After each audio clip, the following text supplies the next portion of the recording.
Just before the episode, I would like to thank all our Patreon members. You guys, the support means the world to me and helps keep this podcast going. And if you haven't signed up for Patreon yet, just so you know, Linzi from formerly 33% Pulp and I cover a lot of different true crime and history media, like The Keepers and the Paradise Lost series, as well as covering some topics that you guys probably wouldn't hear about otherwise. You know, we've covered the I Knew of Japan, we've covered Bernard Pernat, lots of different cases, and as well as some surprise and different kinds of content, such as crazy sci-fi movies comes up as well. So love if you would check it out.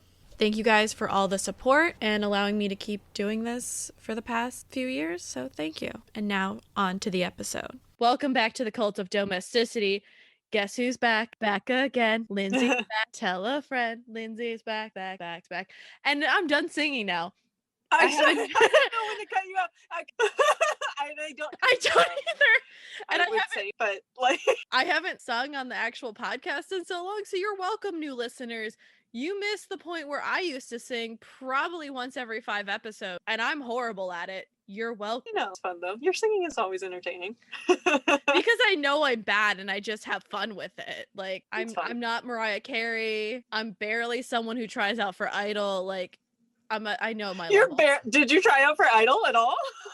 God, no. Okay. You forget I edit my own episodes. I know what my voice sounds like. I know it's not great. I'm not going to go to Nashville and try to get a career. Like, I'm just going to sit in my apartment wrapped up in blanket and talk about history and murder. And here we are talking about history, but not murder, but death, right? We're talking about lots of death. If you guys like Linzi and I chatting, my co-host for Patreon. That's me. Generally a great time. It has been so fun, actually. I gotta say, it's been so fun to like just research random stuff and like do this with you because it's so chill and interesting and fun. So I've been enjoying and you, dear listener, would maybe also enjoy it. So you should check it out, you know, give it a thought. We did all of The Keeper, covered the West Memphis 3 extensively. Ask me a question. Covered what a documentary, covered history crime documentary. I did a thin covered A Woman in Berlin. They Called Us the Enemy, and those are just the ones that are out, guys. Like, so there's probably 20 episodes, but we've also already been talking for 45 minutes. So a while. This is always what happens. You're welcome. But today we're going to be discussing the Black Death, because why not discuss a pandemic while we're in a pandemic? Timely.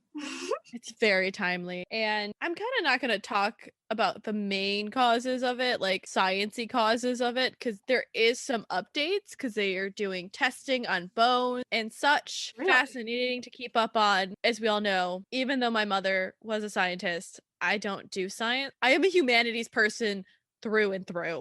I can't do math. I was teaching my class and I was like, so there are 2 that we do things. There is reason A, there is reason B, and there is reason C. Any questions? We should also mention before we get started, Linzi was the former host of the wonderful show 33% Pulp, RIP, but you should still go check it out because it's lighthearted. So if you're feeling down in the pandemic, go learn about killer crabs. Mm-hmm. I'm on several episodes. There is one where I do a horrible eagle cacaw multiple times. And that is topical because we are right around Christmas time, you know, holiday season. That was the book entitled Do Not Murder Before Christmas. Do Not Murder Before Christmas. I should give it was actually good. It was actually a fine book. It was fine. It was a good book, yeah. I enjoyed it. So we broke up Pulp novel into thirds. We had 3 hosts, and each host read a different third of the book and then recapped it for the other 2, and it was a good time. Basically, imagine if you get dropped into the middle of that book and you're like, I don't know who's important, I don't understand this plot, but I'm gonna go with it, and hilarity ensues often because the one rule was if there was a sex scene, you had to read it. You had to read it. Yeah. So like his throbbing manhood, like pressed up against his jeans, and then she took his magic wand, and it's like, what the fuck is happening? We're talking about Black Death, which is the 13th century. We're in the third. Is that 14th, because it's 1300, 14th century. I'm very good at that because I studied the 18th century, which meant I dealt in the 1700s. So I'm good at that math, and I'm slightly good at Roman numeral math, if I can talk. This starts around the 1340, and it's spread from Eurasia into Europe. We're going to start with the late 13th century, so 1200s. There's a decline in the rate of growth, and rates of growth, like if you see famine, economic vulnerability, and in many regions. So food costs more, peasants' land holdings shrink because there's a larger population. So basically, they had reached a certain point where there was so much population pressure that everything, all the costs of everything were rising. There were small, like if you were a farmer, that you got smaller plots of land because there were more kids. It was basically they had such a good boom because of good weather and good crop yields and good development that it started to backfire on them with all, like, because they had lower food costs before they started doing cash crops, displacing food. So instead of like having some cash crops and other food crops, you would just do all food or all cash crops and like buy your food in town, which is fine. So like stuff for dyeing in Picardy, in Gascony, it was vines, so like grapes. So if you're making wine, very popular. And this meant the balance of humans, animals, and food is a three-sided, it's like a triangle balancing act, you know, where there's a ball in the middle and you're like all trying to balance out. We also have, at the turn of the century, the little ice age sets in. So this nice weather they've been having for a long time starts getting colder. Summer's shorter, so the growing season's shorter, and it becomes more wet, cold. So again, remember, they're cultivating less food land for more cash crops. So if you have less food, and then you can't grow as long, so you can't have, sometimes you could have like 2 seasons in the summer. If you can't do that anymore, you're kind of getting shit out of luck. Then in the year 1314, there was unprecedented flooding, really, really cold winters. So that again takes production down. They are guesstimating around 40% down. So wow. Yeah, it really started to, like, the European economy really starts failing to provide food that's needed because they kept doing that. And of course there was hoarding.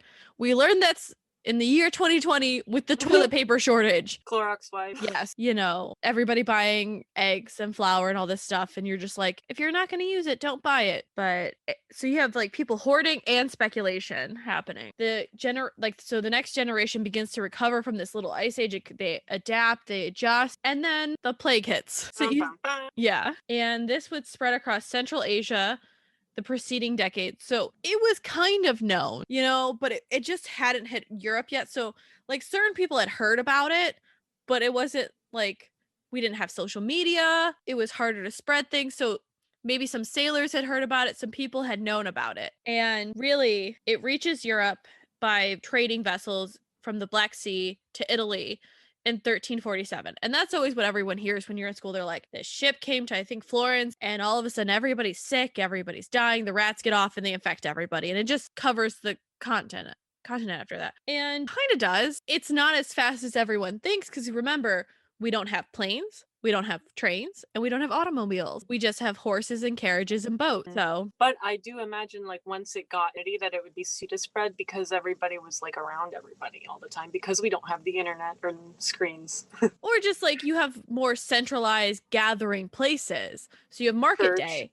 Mm-hmm. Church. You have certain days of the week that more like a lot of people are crowded together instead of like, I mean, we have church now, and we know that churches are super spreading sites in some regards, but we don't have market days anymore. They like try to space out when you go grocery shopping and all that. So we have more options. Mm-hmm. What is what did it take? It was like coughing.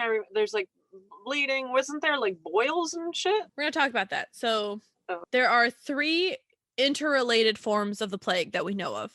Oh. So we have the bubonic variant, which was the most common, the one you think of. So you have swelling, or aka buboes, that would appear on your neck, armpits, or groins. So there's I believe like lymph nodes there, and those would swell, and that's where I would to that name. And they could range from the size of an egg to an apple. Ooh. Yeah, that's huge. And you could survive from this. Some people did survive from that version. Like how? Like did this boil thing stay there for the rest of their lives, or did it like eventually go down? I think they would go down, or they would lance them, because the lancing was common, so they would drain them. So if you watch like Dr. Pimple Popper, where they drain things, I know a lot of people don't like that. They think it's gross, but It's like a train wreck. Can't not watch. the human body is fascinating on what it grows and what it does. I'm not into science, but that's shit fucking cool. It was actually really painful. And once you got the lesions, most people, like from generalization, basically thought you had a week to live. Wow. And we do know that infected fleas would attach themselves to rats and then humans. Because again, the Middle Ages were cleaner than most people expected. Like that Monty Python is a good variation of it because there are some people that are cleaner, there's some people that are not. It just depends on where you are. We know that medieval Spain actually got voided of this because it was under the control of the Islamic Empire at the time, so they had less cases because in Islam, cleaning, you have to clean yourself before you go into temple or mosque and everything.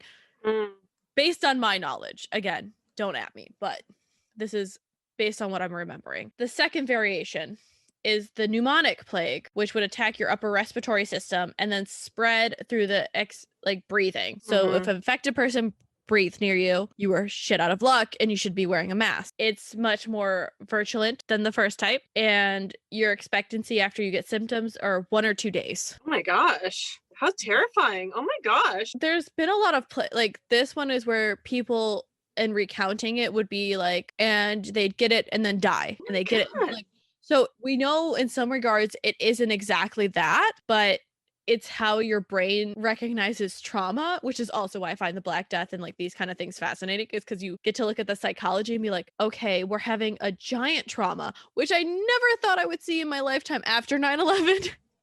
But looking at just how your like collective memory recognizes trauma. And so people would be like, oh yeah, and like people were just like, you get sick and you die, you get sick and you die, you get sick and you die. Not everybody did, but it was just so many people did, or like they suffered so traumatically that your brain just can't deal, like your psyche can't deal with it. So you just are like, they died. You don't want to think about it. Like I would imagine too, back in the 1300s, that standards of hygiene were not the best either. So maybe it was, the days. Like I remember I was actually on Spoop Hour, another excellent podcast, and this came up in the context of something else. And I remembered like one of their practices would be to brush their teeth with honey and vinegar. So this is the level of self-care or hygiene that we're talking about. So I guess it does make sense, 2 or 3 days, like if geez. And how you're treating it too. Yeah. But yeah, it just really depends on your practices and all of that, which were like now varied. So the third type of plague was septicemic, and it would attack your blood system. So like sepsis kind of. This would include swelling, again, commonly in the groin, armpits, and neck, dark patches, and coughing up blood. We do know medieval observers, and there was modern counterparts in the 19th and century China and 20th century Vietnam. So this has come back up. Didn't it recently come back up, actually? Like randomly? Yes. So there's still cases where it comes up because they'll call it the plague. So it's like bubonic, pneumonic, or septemic. Yeah, will come up because they're still around. They didn't go away. Humanity just developed herd immunity. And eventually our bodies learn to deal with it, and we don't get it in, I think, the quantity or aggressive nature that at that point. So can't blame. They've both medical observers, and there were somewhat medical observers then, I will say, noted the different strains took between 5 days to half a day to cause death. So you could get a week, and it just depended how your system went, because they didn't really know how to defend themselves or understand what was happening. So imagine if Corona happened, but we didn't know, like people were panicking at the beginning of this because we didn't know how it was transmitted and all of this stuff. And we kind of figured out, but we have like more medical testing, and we could treat stuff, and we could treat symptoms. Imagine having no idea on anything, and your treatments aren't working, and probably like 90% like initial high death rate. You'd panic, right? And medicine was still very much integrated with religion at the time, right? And so couldn't this be, or wasn't this interpreted as some kind of okay, we'll get there. We'll talk. Okay. But you have to remember, so Linzi and I have just covered VD in a VD book in Patreon, but germ theory is now maybe almost 200 years old. Maybe. It's the late 19th century when we come about that. So you have to remember this. put that in your mind's concept that we don't know what germs are. We don't know that viruses and bacteria are different. So, you get sick and goes the way it goes and you do your best. So as the plague sweeps across Europe, men, women, and children begin to panic, freak out, and flee, which isn't helpful if in pandemic senses. Like staying in place is better because you have a better chance of, fighting it and not spreading it. But still, many people did believe that the Black Death came from God. It was a response to behaviors and all of this. So naturally, they responded with prayers and procession. So public gatherings. Right. And a lot of people together. Right. As we know, not the best option. As you live in LA and had places shut down because they would have parties. We're back shut down again. December 6th, we are stay at home Maine. I wonder, are there estimates like, how they're tracking it now and every day, every few hours, there's an update of how many cases there were? Like, were there estimates of like how many people contracted this and how many people died? Was it basically 100%? Like if you got... It's hard to tell because it's not that they didn't document it. It's also the fact that we don't have a lot of documents from the 14th century anyways. So if they did, it would be like in their local census, and maybe it was with the church, maybe it was with this, maybe it was with that, but so many people were dying, they didn't have the ability to record it. And we're going to talk about like grave digging and stuff like that. So like, a lot of it comes from after the fact, looking at census data, like church records and all of that. And if they did, okay, let's say they're writing on vellum, which is... I just learned that pencil lasts longer than pen. It's a better... You're only allowed in the archive. Oh, interesting. Been in enough archives, I know that. So vellum is prepared animal skin. So let's say you're using vellum. It does last, but like it's how well people are maintaining it, keeping it in good spaces.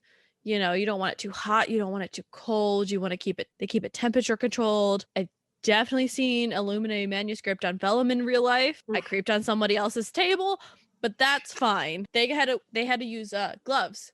Like that's when you had to use gloves. Like all my research, I didn't have to use gloves. Nobody was like, oh, here, use gloves. They're like, your oils are fine. And I trust them. They know what they're doing. But so yeah, you have to think maybe someone did write it down, but the chances of it getting preserved were lower because people were moving. It could get destroyed. And also, okay, let's say when they did look at it, let's say they had it in the 1600s. Well, now it has to survive from the 1600s to 2020.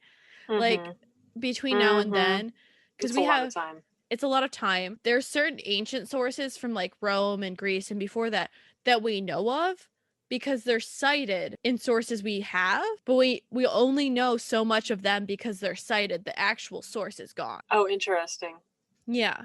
So the medieval period has a good amount of sources. Medievalists and ancient historians are the most creative people I have ever seen for doing their projects and helping to look at their limited sources in different lights. Because when I did my mapping information, all of the really great digital mapping projects were from medievalists and ancient historians, and all the 18th centuryists were like, we have all these documents. I'm not gonna lie, I had a lot of documents too, but still. But what's interesting too is the lack of an archive emphasizes what we know now is like the repertoire. So like Diana Taylor's work, when you don't have an archive, or even regardless of an archive or not, you have embodied practices, which is something that you mentioned in the very beginning, is that this becomes like a somatic shared trauma.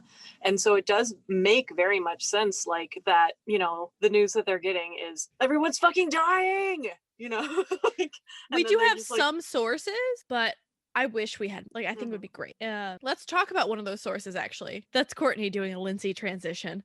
Well done. Thank you. We know people were running away from the plague because they were scared. Fair enough. I would be too. We have Boccaccio's Decameron, and I'll be quoting from this throughout. So I'll probably say quoting from, and it'll be from this. And his name is what? It's Boccaccio. It's Giovanni Boccaccio. Boccaccio or Di Caccio? Boccaccio. Boccaccio, Boccaccio. And he wrote a series of tales among a group of young people taking refuge from the Black Death outside of Florence, where we know it hit Italy first. And this is actually where quarantining comes from. So it's like 40 days. So you need to stay quarantined for 40 days after you come in on a boat to make sure you don't spread it. And this is where the idea of like, especially like with Florence, quarantining island, like Florence and Venice, like they would do islands, so you have to hang out on this island for 40 days. But then my thought is, okay, if you don't separate by ship and everybody's interacting on this island, it becomes like Plague Island. yeah, we'll have to cover Provalia Island on Patreon sometime. That's the one I refuse to watch the Ghost Adventures of again, because that island is creepy as hell. Oh, I'm intrigued and looking forward to this. I've not heard of it, so good. It's a plague island. It's fine. Yeah, so Boccaccio, we'll just go with Giovanni. Giovanni lived through the plague as it came through Florence in 1348. So he dealt with it. After he lived through this, he wrote the Decameron, which was 7 men and 3 women who escaped the disease by fleeing to a villa outside the city. Very much Poe's Mask of the Red Death kind of deal, like where people are like hiding out, hiding away. He writes his introduction. He gives a graphic description of the effects of the epidemic inside the city. So this is the signs of impending death. And I took this from one of my favorite fucking websites. I had to shout them out. Eyewitness to History. Oh, such a good website. They take primary source accounts and they'll put them in context. So they'll explain, like they'll like elaborate on what it means and why they talk about this, that. If you're looking for primary source accounts where people talk about witnessing these crazy events, definitely check it out. I've used it for teaching. I've used it on this. Like, it's great. Quote, the symptoms were not the same as where a gush of blood from the nose was the plain sight of inevitable death. But it began in both men, a certain swelling in the groin or under the armpit. They grew to the size of an apple, a small apple, or an egg, more or less, and were vulgarly called. In a short space of time, tumors spread parts all over the body. Soon after this, symptoms changed, and the black or purple spots on the arms or thighs or any part of the body, sometimes a few large ones, some small ones. These spots were a certain sign of death, just as the original tumor had been, and still. So he describes these symptoms we were talking about very clearly. You know, some people just got the tumors that were a sign of death. Other people got tumors and spots. So you could get more than one type. Do you know there was no known remedy, but people, you know, much like now, people wanted the fix. They're like, give me the medicine, even if it's untested. Even Chaucer commented that doctors of physics made much, quote, gold out of the pestilence. So they're making a lot of money out of this. Selling stuff and like random cures and stuff. I was thinking of Chaucer when you brought up that this guy wrote a series of tales. Yeah. Okay, cool. Yeah, because Chaucer is, I think, around the same time. Chaucer, who wrote the Canterbury Tales, and he lived from 1343 to 400. So yeah, he's living through the same period. I mean, yeah, you could see how both of them commenting on it, and probably because Chaucer had these tales, some of his works were like, now the chances of because everything's digital, unless the computers go down, a lot of things are archived now. They're digitized and all that. Back then, you're still dealing with the fact that if you're writing on a piece of paper, we all know how fragile paper is. Get it wet and leave it out and watch what happens in the sunlight. Just watch what happens. You know, everybody has that when you accidentally go to a beach and you drop your book in the water. What happens? In the toilet. Yeah. Or you're reading in the bath and it falls in. Like, everybody has done that. And you're like, oh, you can't read it anymore. Things are ruined. They get sticky. Or you just pull it out of the toilet and call it fine. Just pretend it never happened. Why do you feel like this is a personal experience? I guess the only thing that I think would connect the Chaucer is like, the only thing that I remember is that he wrote in archetypes. So he would have like the mother, or I just made that up. And it would be like a collection of like 5 different women or something, you know? And so I'm thinking of Giovanni Boccaccio's series of tales is likely not necessarily the experience of a single person, but like maybe a conglomerate of people, a composite. Yeah. Definitely. Okay. So we know that the plague bacteria was actually first identified in Asia in the 1890s, and that's where they started to put the connection between animals and fleas. So it took a while to figure out what was the cause. So I'm going to do a little brief timeline because we're going to do an overarching history of this. I don't have a good podcast that covers it. If I find one, I'll share it on social media. If you have a good one, share it with me. I love learning about shit. Please give me more history podcasts. I only have like 200 that I listen to. It's fine. I'm not up to date. Nobody trusts that. But so 1347, the Black Death moves from China to Central Asia into Europe. We know that the army led by the Mongol ruler Janjbir attacks the Genoese trading port of Kaffa, which is now Feodosia in Crimea, so near Ukraine and Russia, which we just talked about. As the infected soldiers die from this disease, Janberg will catapult their plague-infested bodies into the town, because that shit happened. Biological warfare, bitches. Biowarfare, yeah, I thought that was really interesting. There's an article called Necropolitics by a really good author that's like really interesting about how body against other bodies. So remember, they're fighting the Genoese. So the Genoese leave Kaffa and they carry the epidemic westwards towards the Mediterranean port. Genoa is a town in Italy. Their soldiers come back. They don't realize they're infected, or maybe they just somehow are immune. You know, sometimes it just doesn't get you the first time. It's like the flu. Sometimes you get the flu, sometimes you don't get strep for years, and then you get it so bad that you can't breathe. It's fine. Not speaking from the fact that I had the strep this year and it was horrible. But we move to 1348. We know that this plague reaches North Africa, mainland Italy, Spain, England, and France. So it hits them all like kind of in waves. That's a massive spread, though. Geographic spread. North Africa, Spain, Italy. Yeah. That's a lot of territory. It's slowly, I'm not gonna lie, I'm gonna steal this amazing map that I told Lindsay about from Wikipedia. I don't know who made it. You did an amazing job, and I'm really jealous. It looks great. I have an appreciation for good maps. Thank you very much. But so a ship from Calais, France, which I believe, yes, at this time it's ruled by England, leaves France, probably because they were fleeing, because everybody's getting sick and dying, and they go to Dorset, England in August. So it's like throughout that year, it slowly moves from Italy and North Africa.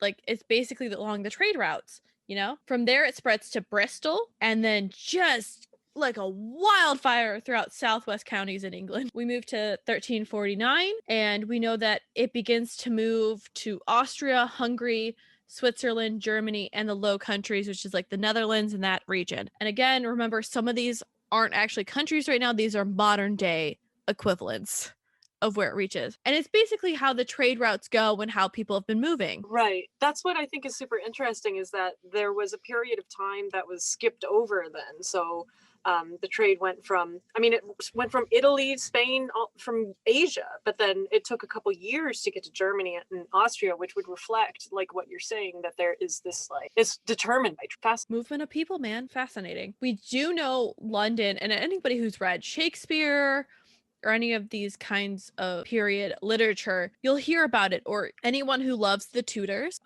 will definitely hear the show or the family. Fucking show. You know, I don't like that. Henry VIII is a dick. Well, the act. Yeah, Henry VIII is a serious. Talking Tudors podcast covers covers them, so definitely check them out. But if you want to learn more about the Tudor period, which we're not quite into the period, I can't remember when Henry VII, not quite in peace at this time, but like people like they're doing well. The War of the Roses is mid 15th century, and I was like, London, which is still a pretty large city, is getting hit strongly by the plague between February and May, and then it starts moving north. We do know the population of Europe was taken from 80 million, think about that, down to 30 million. I did hear. Oh wow, that's 50 million people dead. And is this just within these 2 years right now? Yeah.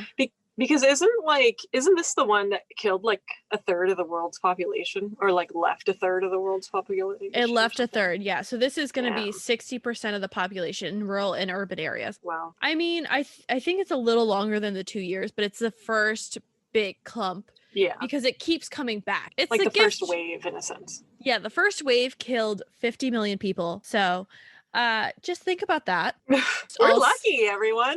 It's fine. It's fine. We have This is penicillin, fine. bitches, and respirators and masks, and we know what causes it, and now we have a vaccine. So let's. Keep drinking about. And the thing was, it didn't strike with a purpose. So, you know, in certain places, like a village on the estate of Cambridgeshire, they said that about 70% of its tenants died within a matter of months in 1349. And we have the city of Florence. This is how creative they are. So they have manorial rolls. So that's how they talked about it in Cambridgeshire. In Florence, they used tax records before and after the death, Black Death, to show that, you know, it had been about the same in 1848. But then Quinabe in Hampshire was completely wiped out. Many rural communities went into decline or were completely deserted because they no longer had to keep records. So the records just disappeared. So you can use tax records, birth records, manorial records, all of that. Quote, one citizen avoided another. Hardly any neighbors troubled about others. Relatives never or hardly ever visited each other. Moreover, such terror was struck into the hearts of men and women by this calamity that brother abandoned brother, and that the uncle his nephew, and the sister her brother, and the very often the wife her husband. What is even worse and nearly incredible is that fathers and mothers refused to see and tend to their children as if they had not been theirs. And so this is like the most well-known quote from Giovanni, is that brother abandoned brother, the uncle his nephew, his sister, the sister her brother, and often wife or husband, that they're like mothers and fathers tend their children. Because if your house was labeled a plague house, you were shit out of luck. You just leave. People would leave because it was safer for them. Wouldn't they often be locked in as well? Like, so that they tried to contain the spread? Like, if one person got it, then all the members of the household were like locked into their home so that to try to contain it. And then they would fucking die.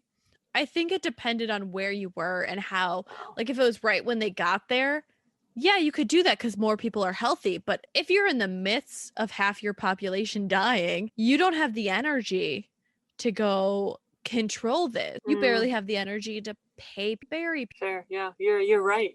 I'm still alive. I'm not dead yet. I think I'll go for a walk now. The most accurate part of Monty Python is them being like, I'm not dead yet. And just like carting dead people. We do know that some villages barely touched or skipped over, and some regions like in northern Germany were almost uninfected. So while like Italy, France, England are getting hammered and people are dying left and right, in some regions in northern lands, they're not seeing it at all or barely. Maybe because there's not so much trade and they trade internally. If it's rural, they just take care of themselves. Or it's cold and everyone keeps like it hits in the winter and you stay home, you stay more to yourselves. Yeah. Quote, the plight of the lower and most of the middle classes was even more pitiful to behold. Most of them remained in their houses either through poverty or in hopes of safety, and fell sick by the thousands. Since they received no care and attention, almost all of them died. Many ended their lives in the streets, both at night and during the day, and many others who died in their houses were only known to be dead because the neighbors smelled their decaying bodies. Dead bodies filled every corner. Most of them were treated in the same manner by the survivors, who were more concerned to get rid of their rotting bodies than moved by charity towards the dead. With the aid of porters, if they could get them, they carried the bodies out of the houses and laid them at the door, where every morning quantities of the dead may be seen. They were then laid on biers, or as they were often lacking, on tape. So basically, you could barely get someone to help you move a body, bury a dead body. And this is why in England it comes up more that you just have plague pits, because they just couldn't, like, if everybody's dying, you gotta dig a pit. We'll put them all in there. You can visit the pit. It's what you gotta do. Visit the pit. But if you think about it, like, okay, say you have a village of 50. If 25 of them die and half of, like, okay, let's say another 15 of them are sick, that leaves you 10 people care, if you can get them to care. Bury them. All this shit. And you're like, no. No, thank you. By 1350, the Black Death reaches the extreme north of England, Scotland, Scandinavia, and the Baltic countries, which at this point, think about it, there's probably rumors going everywhere. You're probably shitting your pants, freaking out, the misinformation. 51. This is where we see the beginning of 25 million people by 1351, including about 100,000 of the population of Paris. Oh my gosh. So Paris drops down.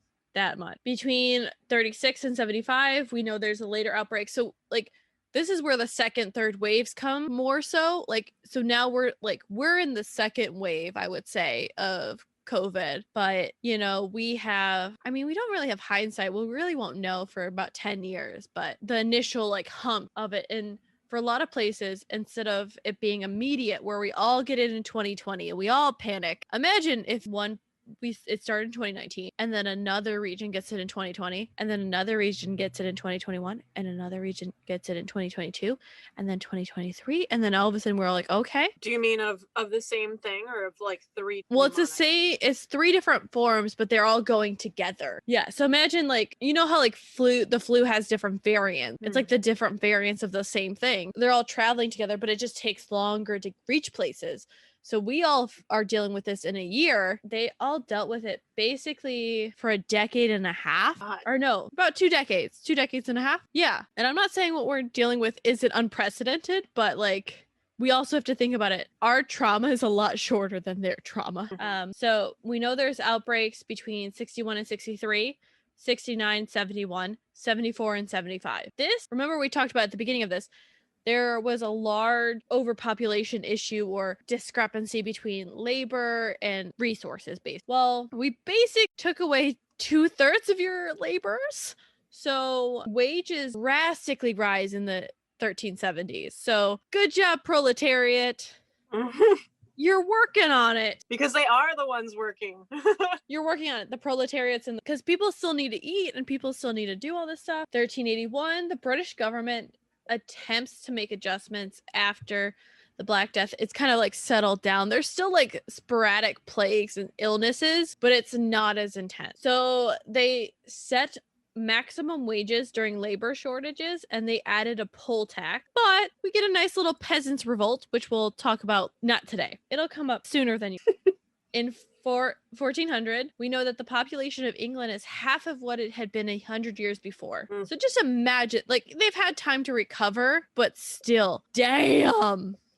This has caused the depopulation or total disappearance of about 1,000 villages in England alone. So just that's one region of Europe. So times that by the rest of Europe. And even if they weren't as bad, some areas were worse, some areas were better. Damn. And it might have been because like they all died, or it could have been that like so many died and then the rest like fled, like you've been saying, you know, and so like these villages are just gone for one reason or another. That's a lot of people that are displaced or dead. And you know, it would be like if you combined our modern day refugee crisis with COVID and upped it. So I think at this point it'd be like 1 billion people dying and being displaced. And actually no, the population's at 7 billion people. So let's say we go down to 2 billion people on Earth. That's what that would be like. And here with all of the discrepancies with technology and healthcare and all that, like I bet you, but though I guess I don't even know, like, because look at the United States. I guess to finish my thought, I was thinking, you know, that would be like all of the third world or developing countries like gone, you know, and then maybe the metropoles or like whatever. But then actually now that I'm thinking about it and what happened with COVID, it's like, who even knows, you know? Because it depends on politics and all that. I mean, I think India's the closest to having 1 billion people. So India's gone. Maybe China's gone. Brazil, Europe.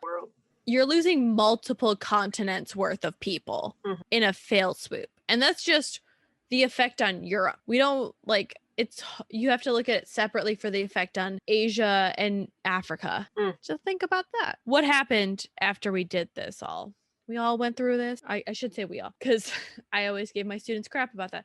What happened after Europe went through the Black Death? Marriage rates rose significantly because, you know, you might die. We see this happen a lot. That's why you get the baby boom after the 50s. We do know this is in part because, you know, men want rich widows and orphans, and there were a lot more of them then will be dying. There was also increased birth rates, but because everybody keeps dying, the populations are still reduced. Think about it. If you're gonna die, you don't have to love with a glove. And if you're telling me there weren't condoms at that point, they were sheepskin. Yeah, that's what I was thinking. Disgusting. Like, that is along the same lines. Increased rates of violence and debauchery. So hey Oh, Because people are like, what the fuck ever, with everything. if I'm gonna die, I might as well go out having a good time. I'm here for a good time, not a long time. On a small scale, we see some upwards mobility because, people be dying and people be marrying some rich widows and orphans. Why not? Players gonna play. Players gonna move up on the social ladder. It's hard to explain why the population remained low for so long after the epidemic. Some areas recovered quicker than others. It was lower than the Malthusian models would predict for it, even though there were higher wages and an abundance of cheap land because dead people. I feel like that's a t-shirt. Because dead people. There'd be a lot more house there. Yeah, housing. And remember, the farmers were getting constricted. So unless your land was designated to only go to the first son, which was really only the gentry and the nobles, which gentry is kind of like a weird class, at least in England, between the middling sort, so what would become the middle class, and the aristocracy. So you're like in that weird spot. And so if you're like just a farmer, you could like divide your land however you want. So say you have 3 sons and your 3 sons have 3 sons and your 3 sons have 3 sons. So that just keeps dividing the land up by 18. So what was a good sized plot of land is now 18 plots of land. And then if they all like half of them die, they can kind of reabsorb it into like 9 plots of land. That's more land, more money, more sustainability. Mortality was still high in specifically northwestern Europe, where in some regards it increased during the 15th century, so 1400, so a century after, because diseases other than the plague were breaking out, and it was more localized, but just was worse. We have this every so often where like people are like, the flu's really bad this year and the flu death rates rise. It just depends. Fertility, which everyone kind of like, you kind of assume, you're like, okay, everybody's dying, people are going to be having more babies, still low. And it's like, okay, why don't they, like, why does it change? For England, they were like, maybe because of employment opportunities for women and adolescents in the trades and services, so people have less time to be fucking. This is in the 1400s. Yes, 1500s, so like around that turn of the century. And so if you delay marriage, you have less children. And you see this in Florence's census record, where they, like, you can see where women are having children every 2 years. And you probably have like 2-3 children, maybe 4. And then the woman's body kind of gives out, or they get infection or something. And the husband waits 2 years, and then he marries another woman. And then they have 3 to 5 children. And the woman dies, and they has another, like, so. But if you wait, your body's more mature, like, you can kind of like, you won't, it's harder to get pregnant, you'll survive longer, less children. Whereas if you're getting married at like 14, 15, your reproductive years are about 15 to 20 years, more chances to get pregnant, get infection, and die. AKA where the t-shirt cannon comment comes up repeatedly. You're less of a t-shirt cannon, more of a human being. I'm pretty sure a lot of people wonder where the t-shirt cannon comment came from, but that's where it came from. If you see a woman popping out a baby every 2 years, I'm so it's too much. It's a lot of like stress on your body, and I've never been pregnant, but Jesus, it seems like a lot. That's why it stresses out your body. There's a high risk for infection, and it's easier to get an infection and die. And that's why childbirth was one of the highest causes of women's death for centuries, is because, yeah, Queen Victoria was one of the first to go under, like, for gas for her children's birth because she didn't want to deal with it. I don't blame them. But so in parts of Tuscany, like Florence, people had a higher standard of living and would deliberately keep their fertility low. They would adjust their decisions about marriage, family formation to affect their lifestyle. So it's like, when do you get married? So you might have an older man marrying a younger woman. You might have people closer to similar age, but being like, okay, we're going to wait to marry till we're 22, 21, instead of getting married at like 16. It all depends on a lot of things. And yes, there was birth control. I believe the Dig podcast talks about it at some point. If not, they probably have mentioned it in some of their podcasts. Check them out. They're a fantastic woman-run history podcast. But anyways, that's the end of the social effects. Let's talk about economic, because it's the economy, stupid. There is a surplus of good because of overspending, and then a swift following of shortage because of inflation. So they expected more people to be buying shit. They died. And so people are like, I have more money because prices drop. So they buy a bunch of shit.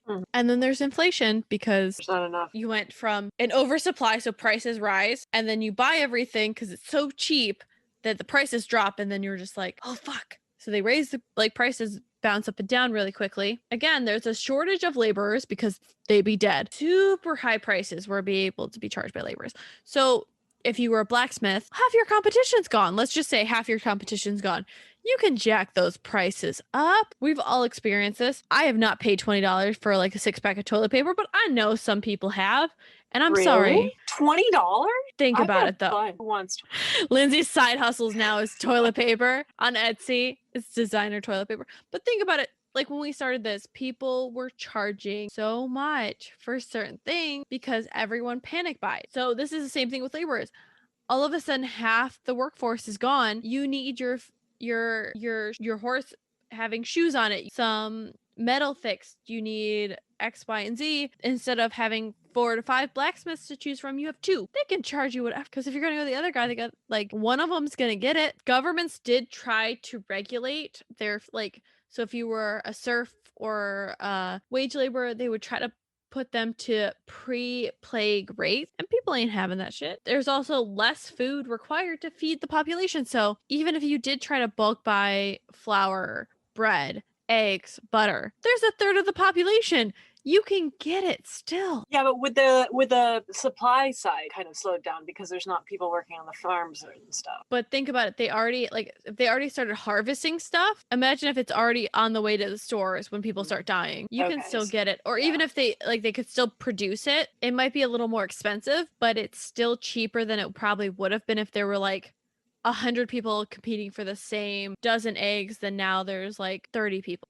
And they still need to get rid of them because they'll go bad. They want to make money off them. Like I said, rulers attempted to intervene and control responses through legislation, through fixed wages, restricting worker mobility. So in some places serfdom was gone, and so they're like, no, you can't leave this area. We're not going to have you go where there's higher wages because we need you here. There's a lot of urban and rural unrest because of this. Attempts to control and contain these issues and people trying to control the problem. Again, like I said, we're going to talk about a prominent peasant unrest in a couple episodes. Landlords will move more labor-intensive cultivations to better land and diversify their activities. So instead of just farming, you're going to get mining, pasture, fisheries. You got to do what you got to do to survive. Get that side hustle in, Cities really become aware of their responsibility to maintain public health through the care of urban spaces. So making sure they're clean, there's fresh water, whatever you need, Within the 1400s, kind of. Yeah. They don't have land zambonis to go and make sure the streets are clean, and they don't have Lysol and all that shit. But yeah, in their way, they're disinfecting fucking everything. Additionally, they start commemorating their dead in many ways and becoming more impatient with those they deem to be lazy and who didn't have a home, or I should say a settled home. So if you had a couple, you were more a vagabond, so you'd live here and then there and not here for it. Or those without regular employment, or the undeserving poor, which we still kind of deal with this now, but this is really where we see it start to take root and sit in there. We're all like, oh, we're still experiencing this trauma. Because I don't think there was really not as much the idea of the undeserving poor before this, or being impatient with people who have a different way of doing things, considering them lazy and whatnot. Because we're just starting to get towards what we'll in the US called the Protestant work ethic with Martin Luther and all that. So people without regular employment before could move around and it would be, okay, cool. It's just what you do. And now we're like, how dare you not have a 401k and health insurance? This is again the American experience. But I'm a server and people still look at me like, how dare you? And I'm like, bitch, you go to restaurants. That's how I dare. That's how I dare, But the sectors of the international trade, because remember, they're still trading with Asia, Africa, the subcontinent. We're getting around the time of moving over to the Western hemisphere, but not quite yet. But there's still three subcontinents to deal with. So there's international trade. They're mainly dealing with the elite market and that had supply that became severely depressed. But local markets are still doing great because you know the person down the street doesn't have the plague. How do you know the person who brought it from, Italy to England doesn't have the plague or passed through a plague town? It's hard for them. There's no contact tracing and stuff. Yeah. Yeah, it's harder to do. We see later in the 14th and early 15th century, so 13th, 1300, 1400, these old social and economic relationships begin to break down, and we see the start of new forms of economics and social structures begin to form that we're still dealing with. We're still dealing with this trauma in a new pandemic. Yay! Like you said before, the church is a big force on this. The church did lose a lot of their parishioners, but guess what? Those motherfuckers left them money, so they became richer through bequests. Oh, wow. They also would charge people money for their services, like saying mass for the dead, ringing the bells. It was harder in certain periods if like the plague was particularly prominent. You might not have enough priests or monks to do it.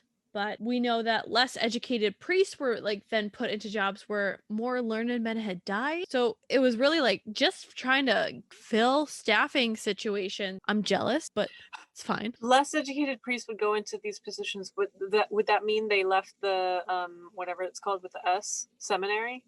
So it'd be like you're not quite a priest, like.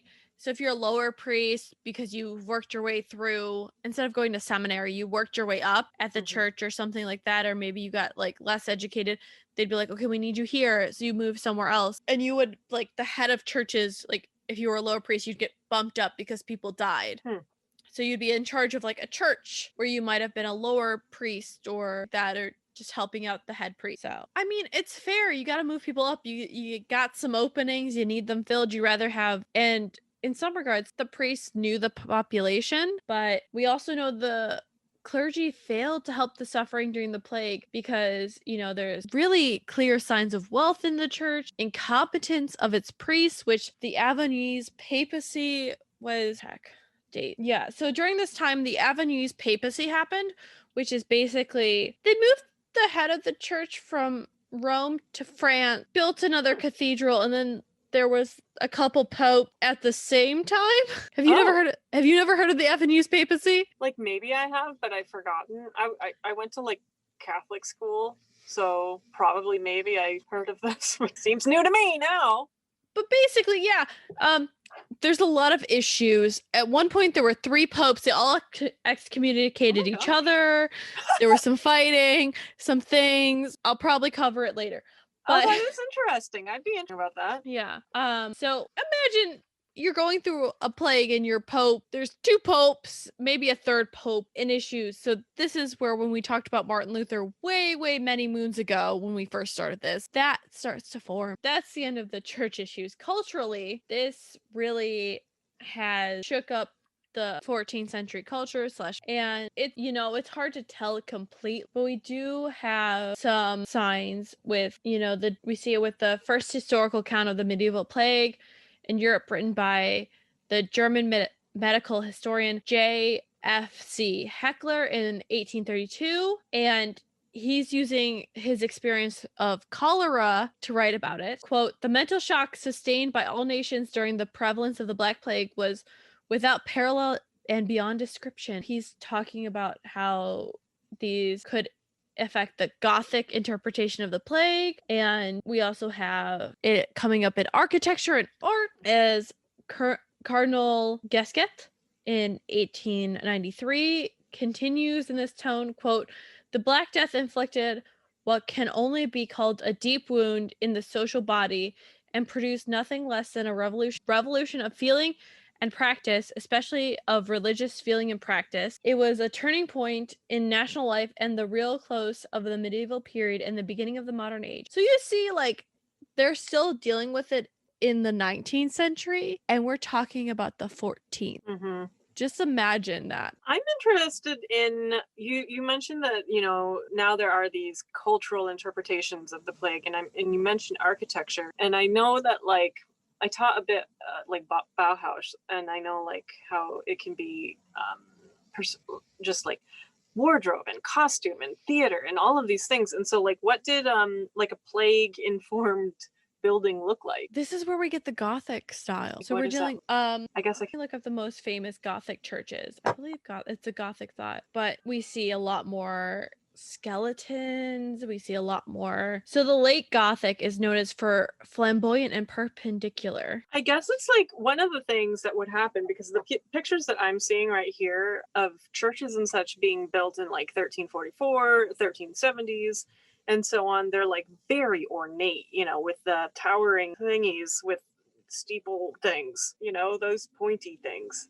Very, very ornate. And so I guess what I'm thinking of is how you mentioned earlier how a lot of people had given their money to the church, and so they had all this fucking cash, and so maybe they can build these more elaborate. I'm wondering if that's a thing. Well, yeah, they definitely built more elaborate. We definitely see more skeletons, people like the Wheel of Fortune coming up in art. Interesting. And another thing that I'm seeing here, literally I'm on the Wikipedia page, but it's like they have these ribs, and so it's part of like the way of the building. And so I'm thinking of how some architects will say, okay, this is like a building, this is not like this is like a body in a sense. And so thinking through, maybe they're like everybody's dying and it is something attached to, I don't know, I'm just guessing, I'm just riffing here, but like looking at this, it does look like ribs. Yeah. No, they definitely are dealing with it. See, with Ducaccio and Giotto artists, they're becoming less naturalistic, more austere, more simplistic, and, you know, quote, a darker realm of fearful, strenuous, yet often uncertain piety, brightened by only mythical transports and the visions of supernatural splendor. People will build, basically their coffins will be them like withering away. So it'll be like their decaying body. It's a thing. I'm here for it 110%. And that's how I want to go out, unless I'm a tree. But I mean, come on. So I've recently realized like the things that I think about, like, oh gosh, I don't want to be wearing this pair of underwear when I die. You know, it's like, you know what? I'll be fucking dead. It doesn't matter. It doesn't matter. There's the artwork, The Triumph of Death and the Camposanto in Pisa. You know, people like there's some debates about when it comes about, but you have to think about it. So many people died and their wealth was so fluid because of that, and they're dealing with it, but then they also can't really deal with it because so many people are dying. We think about it now, rich people, when they die, their lawyers diversify their wealth and they tell the bankers where to put da da da da da. But imagine half the bankers are dead, half the lawyers are dead, and half, like maybe let's say a fourth of the rich people are dead. Like they still have to move that money around, but it's harder because the people doing it are dead. You know, we see in Cathedral at Siena in Italy, 1848, it's unfinished because they couldn't hire people to build it. In England, we have manuscript illuminations, wall painting, monumental brasses that declined after the 1350s, and there's alternatives to that. We see more chandries, new colleges at Oxford and Cambridge in England, and new funds to support the poor, deliberately targeting the deserving poor after the 1340 in England. And, you know, if the rich did donate money, they wanted more prayers for the souls of benefactors and all of that, and definitely a shift. You brought up deserving and undeserving poor a couple times, and so my sense of undeserving poor is actually rooted in like the 1900s and like the 1800s, like much more recent. And so I'm wondering what that looks like in the 14th and 15th century. People who aren't begging or vagrants. So, you know, maybe you're a single mom, a widow with children. You're deserving poor. You're trying to support your family rather than just wandering around trying to get the most money. Yeah. Okay. So same idea. Yeah, similar. It's the earlier version. I think it gets more and more exasperated each century goes by, and and it just gets more and more ingrained now. Like it's so ingrained now, the deserving and versus undeserving poor, that we don't even realize that maybe this is where it started. One example of how the art changed is the Dance of Death, or Danse Macabre. And this is where we the idea of like the skeleton, all of that, and coming up, because it's definitely how they dealt with it. Because I mean, everybody has to go to the grave, whether you're the Pope, Emperor, King, laborer, child. It's part of that memento mori where you know your life is you're gonna die. And I mean, I would suggest looking up these images, because so they'll have people of every sort. I'm showing Lindsay a picture of like people dressing in medieval attire, hanging out with a skeleton. Like, a lot of people are dealing with mortality, especially since it seems as though, I mean, they have a max 5 days of living after they're, they get this. And so people are faced with this very much very real sense of now what is anything and what is mortality. And so it's like, well, might as well just fucking dance, because we are just waiting to die. Or like, death is here for all of us. It doesn't matter whether you're rich or poor. I also think that this is where I don't know, I can't say for certain, but I feel like this is when the idea of the Grim Reaper comes as a personification of the Black Death. I think it's always been around. It's more the wheel of fortune, like you could spin the wheel. You may live, you may die. But definitely, if you can, check out Danse Macabre. The art is crazy intense. I feel like I saw that painting some life. It's either in Spain. There's a lot of these, but one of the earliest one is the Cemetery of the Innocents in Paris, because like there's paint that, and it just deals with the fact that like you never know, like it's everybody, just it's like the town, but then there's also just like people burying bodies, people dealing with it. Interesting. And it was painted in 1424 to 25, and it shows inevitability, unpredictability of mortality. It would strike death would strike rich, poor, virtuous, vicious, anything. And so the arts mortande, which is the art of the dying well, which is like deathbed scenes. Again, my favorite is still the people who would just have their tombs displaying their decaying body. So they're half skeleton, half people. And I'm like, that's so metal, and I would totally do that. Like, why did we go away from that? And I'm like, oh, right, because we didn't have a plague. But, you have to look at it. It's just how people dealt with it, dealing with all of this. People, like, there were the flagellants who would walk around, and you kind of see this in Monty Python and the Holy Grail, where they're hitting their heads. Like, they're like monks walking around hitting their heads. People would walk around and like they travel throughout Europe and like flagellating themselves with whips, like cats of nine tails, to try to atone for the sins. And there's apocalyptic interpretation that this is the last days and all of that.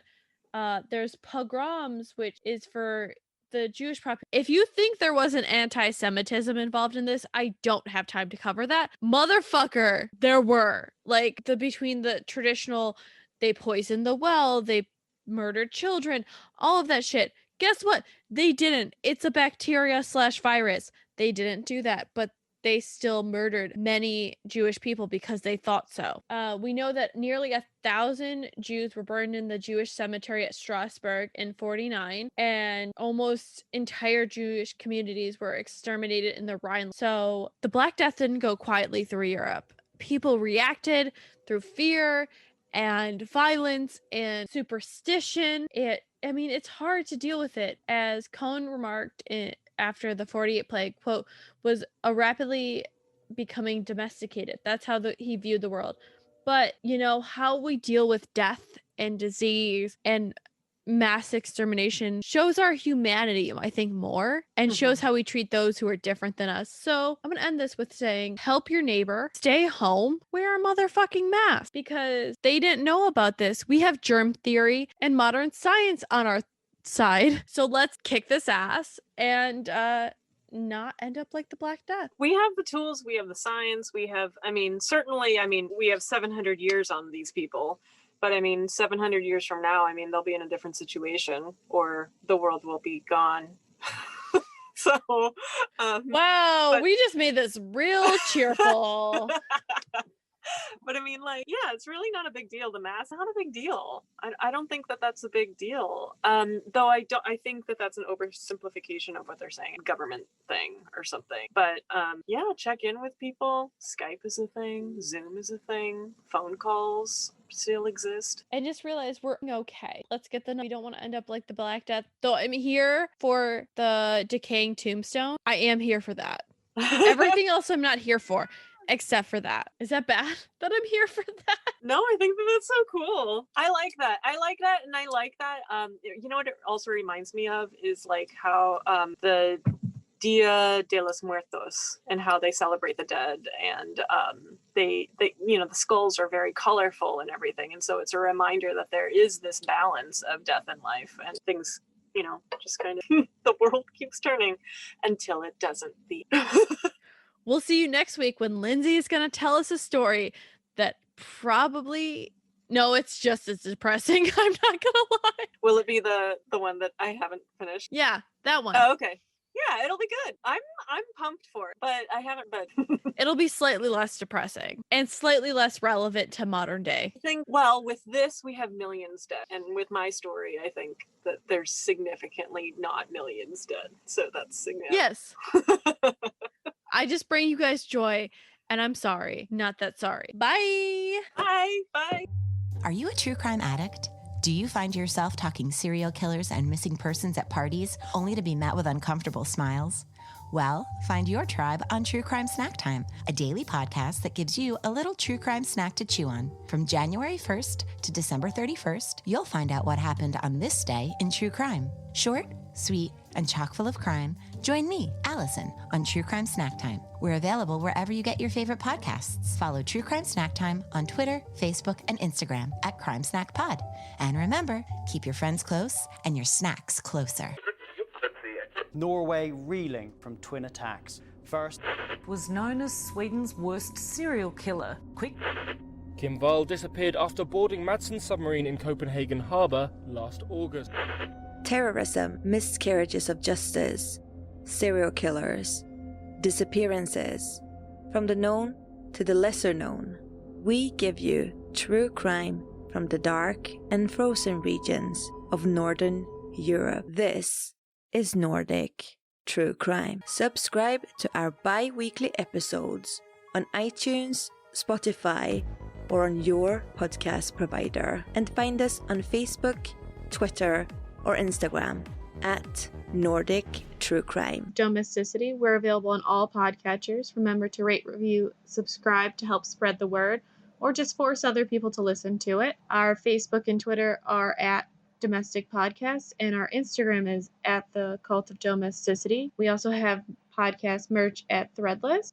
As well, if you want to support us financially or show some appreciation, we have a PayPal tip jar and a Patreon, which has some pretty great perks. Any topic suggestions, feel free to email us at domesticpodcast@gmail.com. Remember to stay domestic and cult free.